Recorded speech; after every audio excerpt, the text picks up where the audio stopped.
Baik, bismillahirrahmanirrahim. Assalamualaikum warahmatullahi wabarakatuh. Alhamdulillah, alhamdulillahirabbil alamin wa bihi nasta'in ala umuri dunya waddin. Wassalatu wassalamu ala asyrafil anbiya'i wal mursalin wa ala alihi wa sahbihi ajma'in, amma ba'du. Anak-anakku, bagaimana kabarnya kalian semua? Semoga kita senantiasa dalam lindungan Allah Subhanahu wa taala. Amin amin ya rabbal alamin. Nah, anak-anakku, hari ini kita akan belajar Al-Quran Hadis, ya, yang mana pelajaran Al-Quran Hadis ini mempelajari tentang Al-Quran dan juga hadis-hadis, ya. Nah, untuk bab 1 ini pelajaran Al-Quran Hadis itu, ya, belajar surah Al-Alaq, ya, belajar surat Al-Alaq.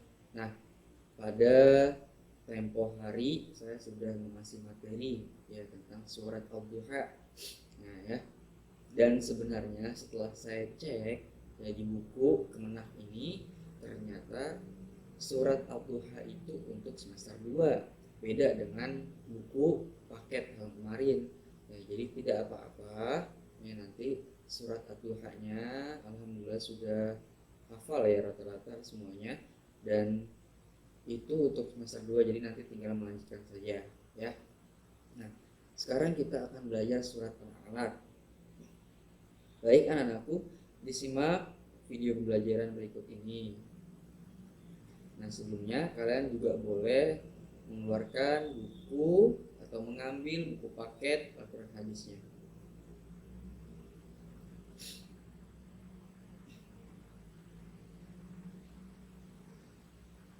Apa yang kalian ketahui tentang gambar di atas ini?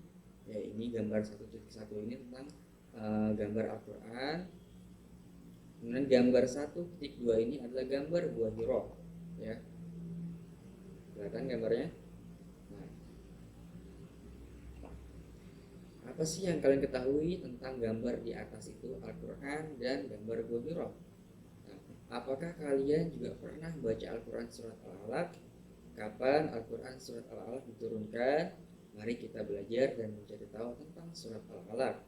Nah, sebelum Islam itu datang, peradaban bangsa Arab sangat terbelakang dan tidak sesuai aturan.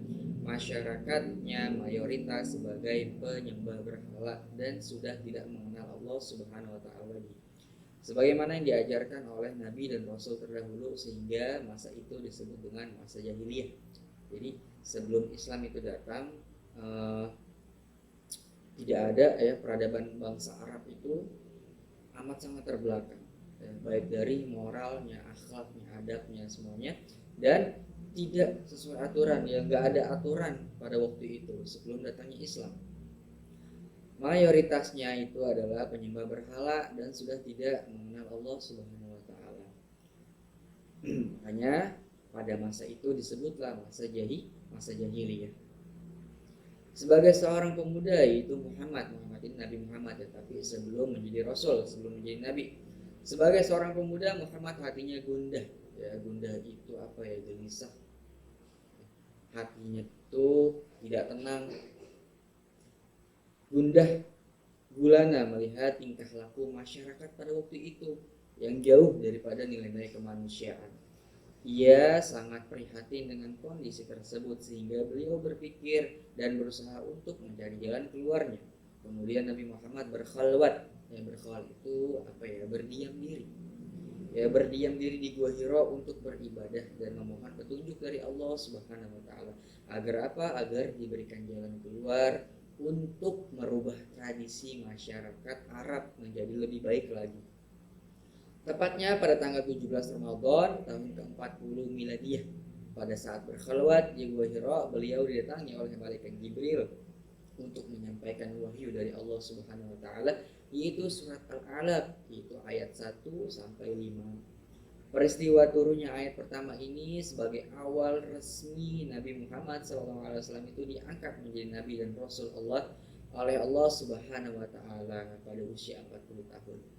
Nah, anak-anakku, ya, jadi tanggal 17 Ramadan itu ke-40 Miladiyah, pada saat berkhalwat di Gua Hiro, Nabi Muhammad itu didatangi oleh malaikat Jibril, ya, untuk menyampaikan wahyu dari Allah Subhanahu wa taala, berupa surat Al-Alaq ayat 1 sampai ayat 5. Iqra ya Muhammad, ya ini adalah penggalan cerita. Sebenarnya kalau diceritain itu ya, tafsirannya itu bagus ceritanya ya. Nanti insyaallah saya akan ceritakan ya di lain waktu. Jadi tanggal 17 Ramadan saat Nabi Muhammad itu berkhalwat ya, berdiam diri di Gua Hira, kemudian didatangi oleh malaikat Jibril untuk menyampaikan wahyu dari Allah Subhanahu wa taala berupa surat Al-Alaq ayat 1 sampai dengan ayat 5. Iqra ya Muhammad, Iqra ya Muhammad, Iqra bismi rabbikal ladzi khalaq, khalaqal insana min 'alaq, Iqra wa rabbukal akram alladzi 'allama bil qalam. Dari ayat 1 sampai 5.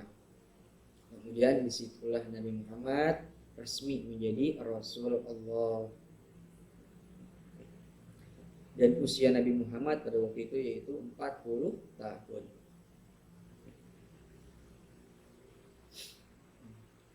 Membaca surat Al-Alaq. Ayo kita belajar membaca surat Al-Alaq ayat 1 sampai 19 dengan bersungguh-sungguh. Sebelumnya kita awali dengan membaca basmalah bersama. Mari kita membaca surat Al-Alaq dengan tartil dan fasih. Sebelumnya perhatikan contoh bacaan gurumu. Nah, anak-anakku, saya akan bacakan surat Al-Alaq ayat 1 sampai ayat 19. A'udzubillahi minasyaitonirrajim. Bismillahirrahmanirrahim. Iqra bismi rabbikal ladzi khalaq. Khalaqal insana min 'alaq. Iqra wa rabbukal akram. Alladzi 'allama bil qalam.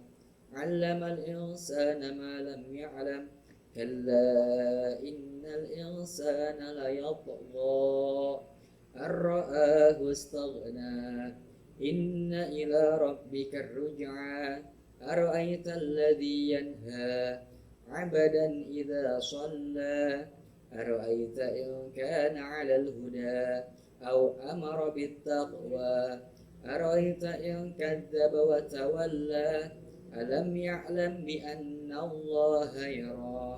Kalla la in lam yantahi lanasfa'an bin nasiyah. Nasiyatin kadhibatin khati'ah. Falyad'u nadiyah. Sanad'u zabaniyah. Kalla la tuti'hu wasjud waqtarib. Shadaqallahul azim. Anak-anakku, inilah surat Al-Alaq ayat 1 sampai dengan ayat 19. Dan alhamdulillah saya sudah hafal. Nah, tugas kalian sekarang menghafalkan surat Al-Alaq ayat 1 sampai 19. Boleh dicicil atau boleh sekaligus dari ayat 1 sampai ayat 19 ya.